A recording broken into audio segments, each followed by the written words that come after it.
मृगनयनी मोर मनमोहनी, क्यों चिकली मोर गुड़ के डली। मृगनयनी मोर मनमोहनी, क्यों चिकली मोर गुड़ के डली। माया में बांध ले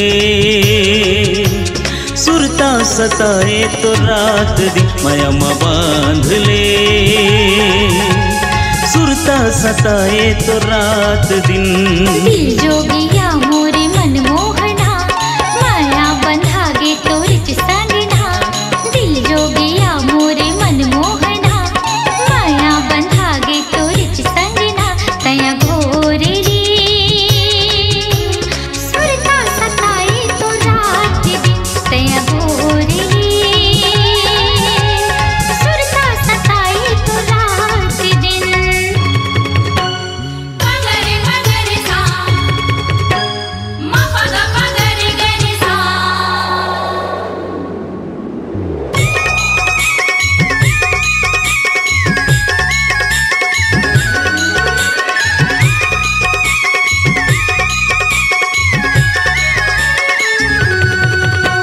दरिया के पोखरा कसे गोरी चेहरा तोर कर डारे मोला दीवाना। क्यों चिकवल तोर गोरी बदन रानी, मृगनयनी तोर नैना। दरिया के पोखरा कसे गोरी चेहरा तोर कर डारे मोला दीवाना। क्यों चिकवल तोर गोरी बदन रानी, मृगनयनी तोर नैना। मैं तोर पतंगा रानी तय मोर डोर, मोर मन खिंचाए तोरे चे बही वो। मैं तोर पतंगा रानी तय मोर डोर, मोर मन खिंचाए तोरे चे बही वो। दिन रात वो सुरता सताए तो रात दिन। दिन रात वो सुरता सताए तो रात दिन।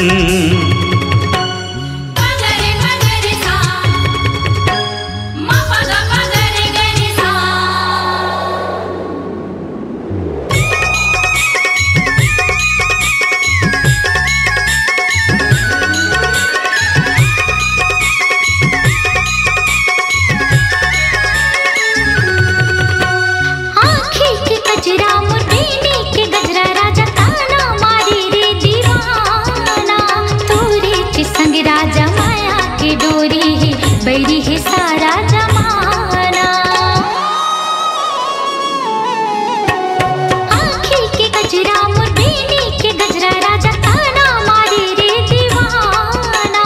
तोरी चे संग राजा माया के डोरी है, बैरी है सारा जमाना। तोर मोर माया के गली में होगे सोर, संझा के रत डाले मोला होगे भोर। तोर मोर माया के गली में होगे सोर, संझा के रत डाले मोला होगे भोर। तया घोरे ले सुरता सताए तो रात दिन। तया घोरे ले सुरता सताए तो रात दिन। मृगनयनी मोर मनमोहनी, क्यों चिकली मोर गुड़ के डली। दिल जोगिया मोरे मनमोहना, माया बंधागे तो रिच संगना। माया में बांध ले सुरता सताए तो रात दिन। तया घोरे रे सुरता सताए तो रात दिन। माया में बांध ले सुरता सताए तो रात दिन। तया घोरे रे सुरता सताए तो रात दिन। अपनी आवाज को दीजिए एक नया मुकाम। डिजिटल रिकॉर्डिंग की दुनिया का जाना पहचाना नाम स्वरांजलि, जहां गूंजती हैं ध्वनियां अपनी माटी की सौंधी सुगंध के साथ। छत्तीसगढ़ी संगीत के विविध रंग जो पहुंचाते हैं पूरे प्रदेश में डिजिटल रिकॉर्डिंग के संग।